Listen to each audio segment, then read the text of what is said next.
What's going on, everybody? Jack here, stage name Ninjack, and we are finally at the end of the MDL, the Monotype Draft League, and in this video, in just a few seconds, you are going to discover, did we pull it off as the Poison Monotype team?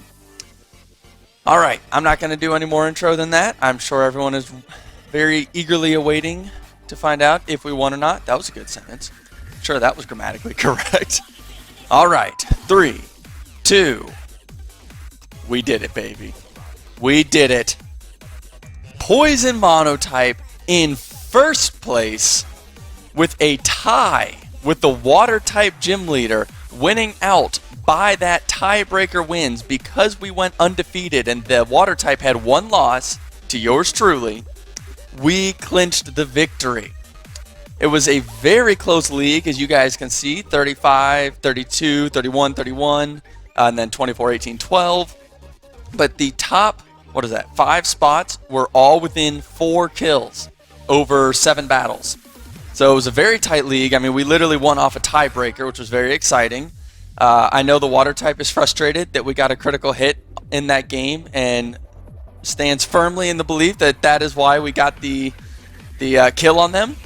All I'll say to that is there's always chance. In the very next game, I missed a meteor beam that cost me 2 kills. So, you know, it's just kind of part of the game. It does stink. It did stink for you that you did have to suffer that crit, and I'm sorry. Eventually, I would have gotten one because I was just going to click meteor beam till I got something. Not meteor beam, Dynamax cannon.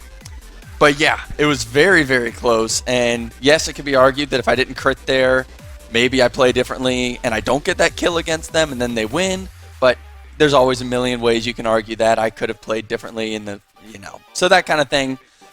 Eventually, luck is going to be a part of it. I heard it said once that I would rather be lucky than good, which I thought was hysterical. So I guess in this case, we were lucky. Lucky with a lot of practice and skill involved. So very excited. I think we played this league extremely well. But now I wanted to get into kind of breaking down post-league. What did I learn? What did I see? What trends were there that I noticed? And there were some trends, let me tell you. So I thought I'd just kind of talk to you guys about the league as kind of a recap. So first of all, can we give a shout out to Drapion, Eternatus, and Scolipede, who hard carried this team into victory. It wasn't even close in terms of kill counts. I should have put them up here for you, but I didn't think to. But basically, Drapion has like 20-something, and then Eternatus has like 7 or 8.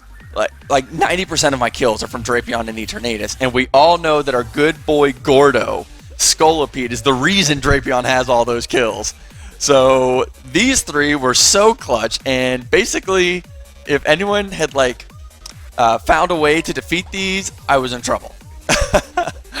Which we saw with the Dragon type, actually. They brought an answer, and it made it a lot more difficult. We really had to toe the line and get creative with our play. But yeah, I wanted to give a shout out to these bad boys. I had a ton of fun playing with them. I learned Drapion is frankly not that bad a mon. He's actually got some pretty good stats, and he works very, very well in a baton pass strategy. And then Eternatus, I mean, there's definite power creep in all things, and Eternatus definitely enjoys the benefits of that at the moment. But let's come back to here and take a closer look at the score. So we can look at all of the stuff that's on here, and we have to go, what is it that Poison type had that allowed us to come out on top? Because at first glance, I don't think you would expect Poison type to win it. And in fact, the reason I picked Poison type is because I wanted a challenge. I thought, what would be difficult? Winning this league with Poison type. You know what makes it extra difficult? Winning this league with Poison type when total kills in a 20-minute total game timer is the metric by which you have to win, meaning Poison type's absolutely best method of winning, stall, is inviolable. I couldn't use it. That is Poison type is fantastic at that. We got Amoonguss. We got both Slowbro variants and Galar now. We got Toxapex. That's 4 Regenerator users. Okay, this team, Poison is so good at stall, but we couldn't run it because that wouldn't have gotten many kills, and we had to just rack up the kills. That's how you won the league. So how did we do it? What does Poison have? The answer is Scolipede. Straight. I mean, you guys, if you've been watching my league, you know this is how we won the league. This thing right here single-handedly beat every single team except for the water type. And the reason I say that is I didn't bring it for the water type, which is tragic. I absolutely should have. But this thing, it was so powerful as a setup Pokemon. Having the speed boost ability on a fast Pokemon like Scolipede that has decent, okay, workable defense stats, unlike Ninjask, it's very valuable, especially when you have the move Swords Dance. So with one Swords Dance, we can pass off 3 stat changes, which is extremely valuable. And as you guys saw, that I was able to go into Drapion repeatedly, and he would just become extremely, extremely powerful. And so, oh, I guess I meant to click this before. Yeah, the move Swords Dance was extremely important, and frankly, that's what Poison had. That's what we could do. Is there more that I could have done? Is there more I can elaborate on? To some extent, yes, but frankly, 70 or 80% of my kills came from Drapion, which came from this guy having Baton Pass in the stats. So 70 to 80% of my kills are from this thing alone. So I think that's really the reason I was able to come out on top this league, is because no one really had prepped for this except for the one person Dragon type, and you saw I had to dance real carefully, and I actually got lucky when the Thunder Wave missed, which could have ruined the plan if I couldn't get a Baton Pass off in time. So yeah, this was the way we did it. But Water had the exact same number of kills as us. So what did Water have? First of all, they had 4 million options. I counted. Well, not Water, because that would take way too long. Poison had 17 viable options. And some of them were less viable than others. It was really just 17 complete evolutions that were available to me. Water had about a bajillion. I was actually talking to this person, and I think they said, I know they used over 20 Pokemon in this league. We used like 8. So they had over double what we had.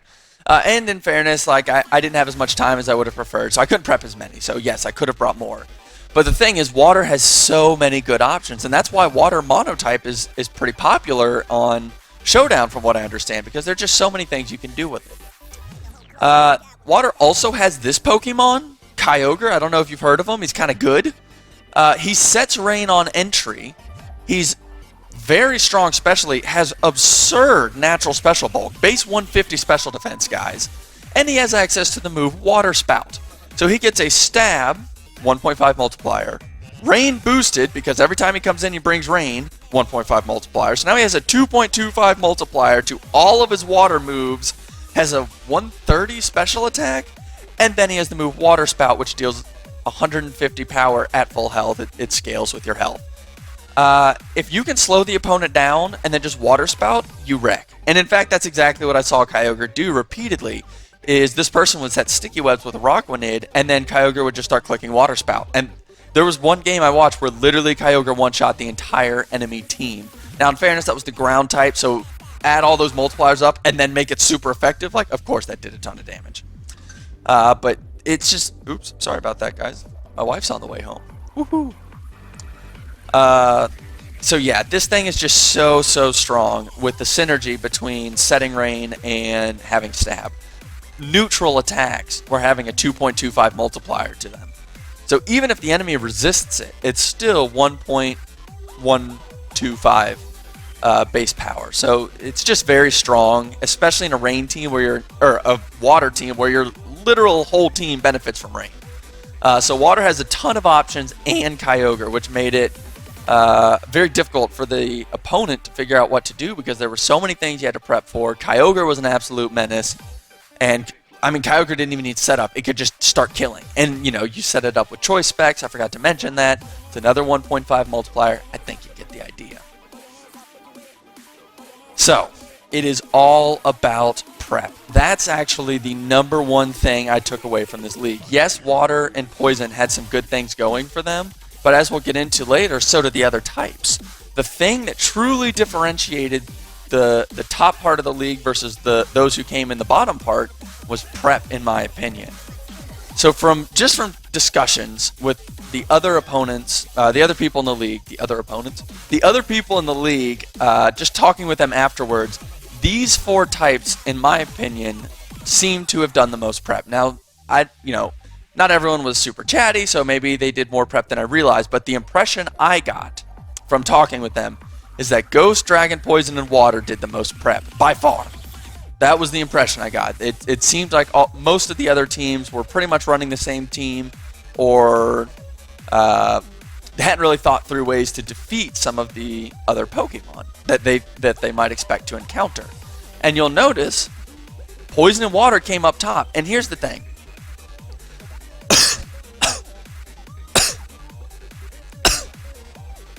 I'm going to swallow my spit down the wrong pipe as soon as I say here's the thing, so we all have to sit here awkwardly. From what I've gathered,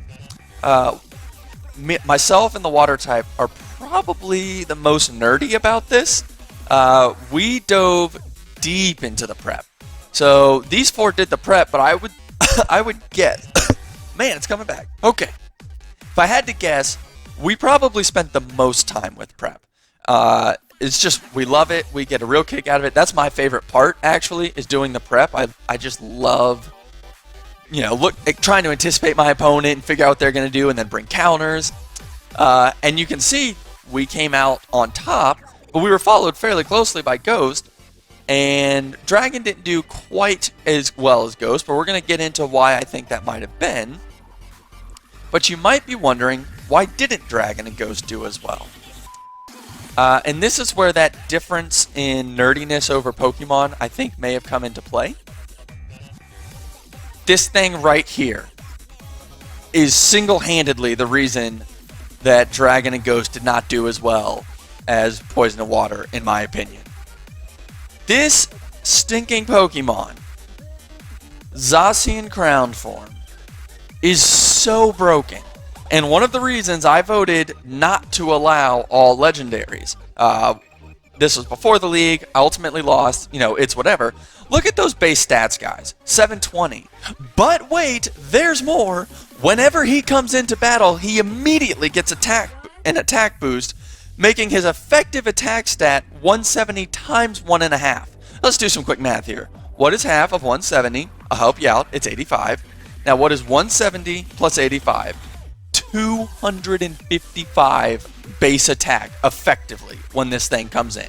Unless you have an Intimidate user that comes in at the exact same time, you're staring down 255 base attack. And it's not like his other stats are weak to account for that. This thing is bulky. I mean, look at the health and defenses. It's not weak. It's Fairy Steel type, which is like the greatest defensive typing in the entire game. It resists practically everything. And it has incredible speed with that stupid attack. I mean, this thing is so strong. And this thing is the reason I think Ghost and Dragon weren't able to do as well, because I don't think they figured out a way to defeat this beforehand, or at least not one that was able to work.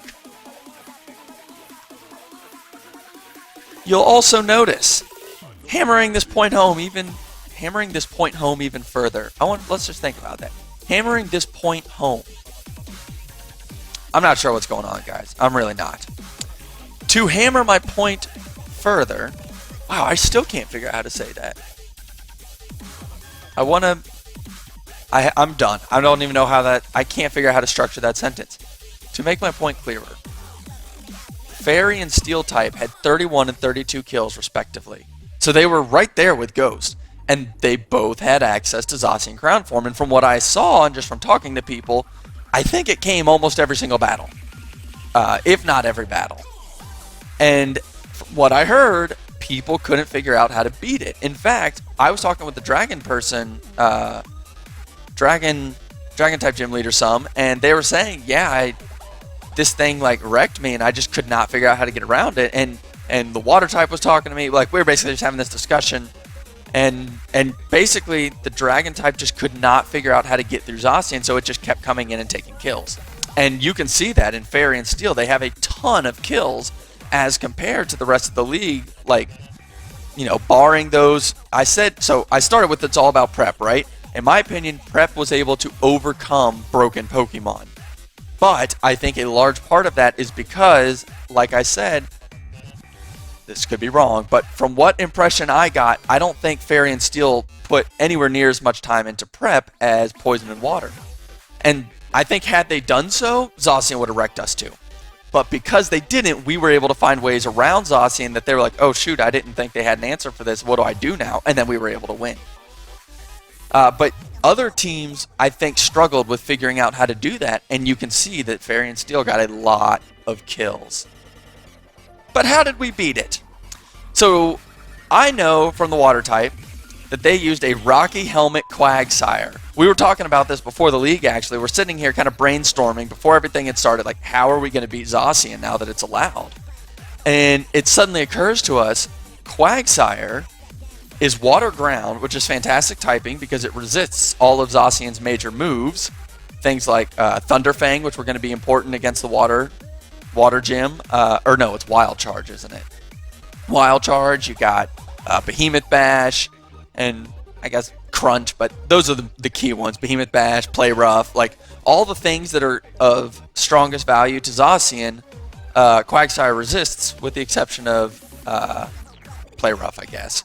But Quagsire has Unaware, which means it ignores that attack boost. So that 255 base attack no longer applies to Quagsire, only the 170, and Quagsire has good defensive stats.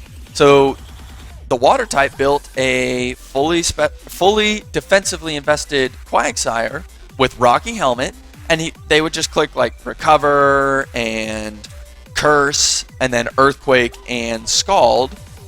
And Zacian just could not get through Quagsire because due to the Unaware ability, Zacian couldn't do enough damage. It could never 2-hit KO, and all the water type had to do was click Recover, and that Rocky Helmet just kept chipping it down. Now, if you guys have been watching my videos, you know what I've done, but we'll recap them here. The first plan, Plan A, was Scolipede gives a Swords Dance to Drapion, and Drapion clicks Earthquake or Max Quake. And we did do that in one of the battles, and I think that's the one that I did record, and I think you guys saw that. Yes, you did, because I remember, yes. So you guys saw Drapion with +1 speed outspeeds a Zacian, because Zacian is base 148, Drapion is base... Uh-oh. That's awkward. I think he's base 100, right? And then 1.5, 150. I can't remember all of a sudden. But basically, I knew that +1 speed Drapion was going to outspeed Zacian. And with the Swords Dance, Earthquake was a one-hit KO, assuming a speedy, physically invested attack Zacian, which I think they pretty much all were, because I don't know why else you would build something other than that. So that was Plan A, but Plan B, if you guys remember it, you know, it was sensational. Tragically, it had to be in PowerPoint form, because that was during the move, and my capture card stopped working, so I couldn't record. That's not true. That wasn't the capture card. That was during the move, and I had no internet, so I couldn't record. Choice Scarf Gengar will outspeed a Zacian, and then it can click Destiny Bond, and Zacian one-shots it, and Gengar takes it down with it, which we did do one time. And that was the whole purpose of Gengar. That's why I brought it. But this just goes to show Water and Poison type, I understand, brought these prep. These Pokemon were specifically designed to defeat that Zacian, and as a result, we prevailed. Whereas I think the other types didn't really have a concrete game plan as to how to do it, and they just couldn't find anything in time. But why are Ghost and Dragon so different if they both prepped? I mean, if both of these exhibited a similar level of prep, which I think they did, you guys saw the Dragon type brought a lot of speed control against me, which was perfect for what I was running. I mean, that was a very good prep, because that ruins the whole point of Fast Drapion if he can't actually click his moves. But why are they different? Calyrex, Shadow Rider, is also a fairly broken Pokemon. Now, it's not quite as broken as Zacian, 680 base stats versus 720. You could argue that's really not a big enough difference. But the main thing is it doesn't come in at +1 special attack.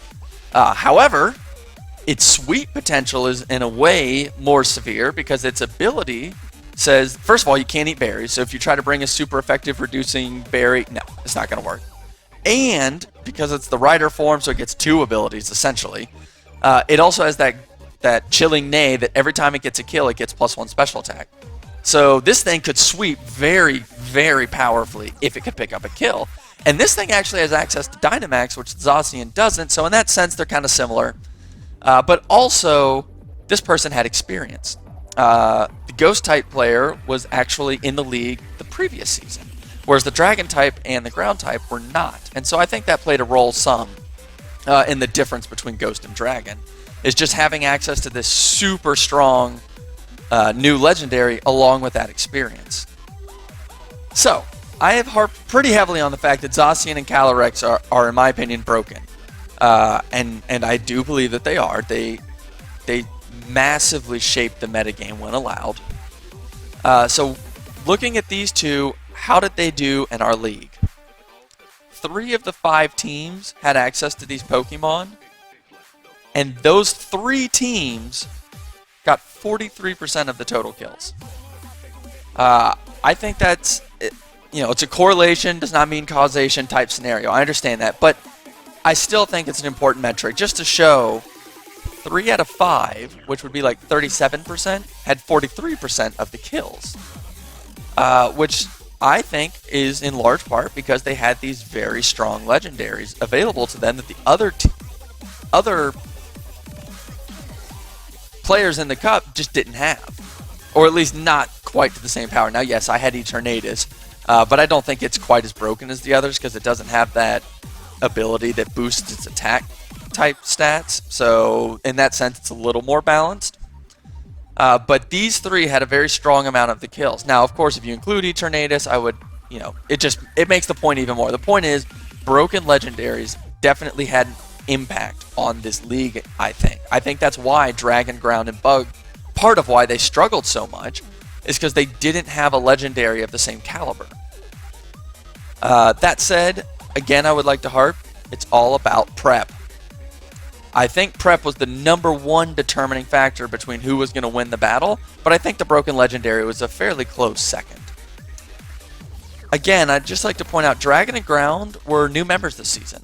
So you would kind of expect that they might have a harder time because everyone else has experience already. Which experience is generally going to lead to better play. And I certainly don't think they did terribly. I think they actually played fairly well. Especially given they didn't have a broken legendary and they were new this season. So they definitely had the cards stacked against them a bit. But in talking, I think the Dragon type had a lot of zeal for learning. And I think they will do very well in the coming up leagues. And I think the Ground type definitely understood what they were doing. They're just in that learning phase, kind of like we were last season, which wasn't on the channel. But I can just tell you there was a lot of learning to be had. I would make plays that I would risk things I just didn't need to risk.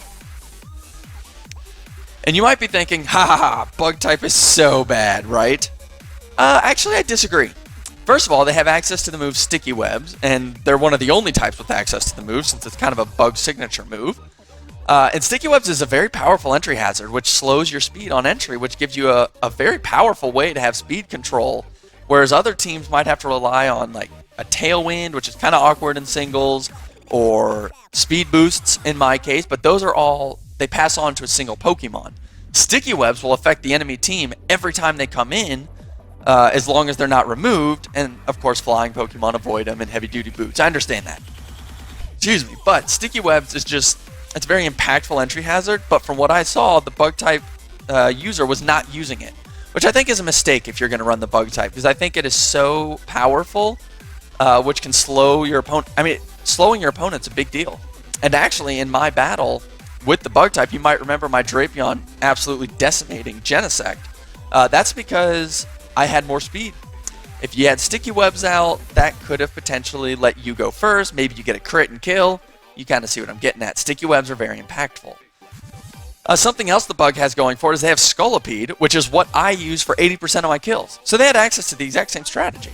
But from what I saw, they weren't really using it. They used Baton Pass for speed, but they weren't using Swords Dance, which I think was a very important part of the strategy because it pretty massively increased the amount of value you got out of your Baton Pass.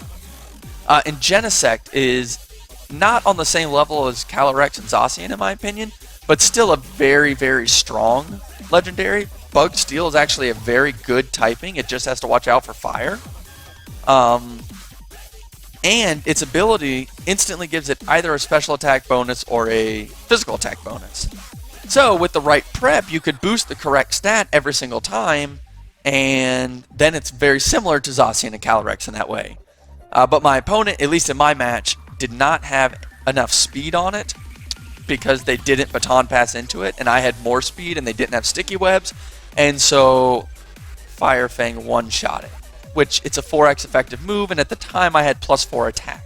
So that was always going to kill. But if they had had enough speed, they probably would have one-shot Drapion before he could get it off. So that kind of concludes my analysis of this league, guys. Basically, high level, it's all about prep. Prep is the #1 difference between, in my opinion, was the #1 difference between winning and losing. But a fairly close second, a strong moving factor, was access to broken legendaries or not. I think those made a very, very significant impact on the league, and it was, from what I understand, only Water and myself were able to actually beat Zacian. Or, of course, another Zacian user. I mean, when they battled each other, one of them won. I don't remember which it was. No, I do. It was the Fairy type beat the Steel type, which kudos to Fairy type, because that should have been a pretty tough match, given Stab, super effective Steel against Fairy, but Fairy type actually pulled through, so I kind of wish I could have seen that battle. I bet that was a very, I bet the Fairy type did some very cool stuff there. But yeah, broken legendaries make a big impact on play. You have to, you basically have to tailor your team around them, and that's exactly what what I did myself, as well as the Water type. But at the end of the day, it was prep that I think made the biggest difference. And of course, if you don't know about Jamvad's different pillars, like, you should know about them if you want to get good at competitive, that is. I'd highly recommend it. But you know, just having prep doesn't necessarily mean you know how to use the prep, so that's all correlated. If you haven't read his book, I would highly recommend it. It's called, what is it called? I've got it right here. The Art of Competitive Pokemon. Highly recommend this book. You can get it on Amazon. It's really good, but I will tell you, it's not a get-rich-quick scheme. It tells you really how to get good at anything, but it frames it for Pokemon. Anyways, enough about the book. Love this book. Very big fan. Yeah, actually, I'll let you guys know. I'm so excited, guys. I cannot begin to explain how excited I am. I have got it scheduled on the calendar to do tutoring with the author of that book, Mr. Jamvad. We're gonna do it my time in a week, and we're going to do a 90-minute session. So and just to be clear, this is a business he offers, okay? So this isn't like, oh, he just does this for everyone. Like, I'm paying for this, but he's going to tutor me on Showdown, and I'm so excited. It's going to be a really cool series. The plan is to once a month do another tutoring session with him and to track our progress, with the ultimate goal of becoming #1 on the OU Gen 8 Showdown ladder. So very cool stuff in store. It's very exciting. And the first one's coming up, so be on the lookout for that. Actually, he was kind of talking with me, and I think that will be coming out on his channel as well. So that will be super, super neat. But yeah, so that is enough. Anyways, enough about looking forward and all that kind of stuff. Thank you guys for watching this video. If you liked it, please subscribe. Seriously, hit that subscribe button, okay? Help me out here. You want to get this content. I work hard at this, and my life is finally kind of stabilizing for a little while, until I have a baby in August at least. So the content will be a lot more regular, because I'm able to really sit down and get used to my schedule and get this stuff out. I actually have a Twitch now, ninjak_Pokemon. Please go check it out. Give me a follow. And that way, every time I come online, you guys can see that I'm there, and come hang out and just watch as I grind it away on Showdown. And actually, I plan to stream my Showdown grind after the sessions with Jamvad, where I'm going to be practicing what I've learned to try to grow until the next meeting. So if you want to watch that journey, highly recommend it. Please come check me out. We have a lot of fun. Just sit there and talk and play some games. Hope you guys enjoyed this video, and I will see y'all later.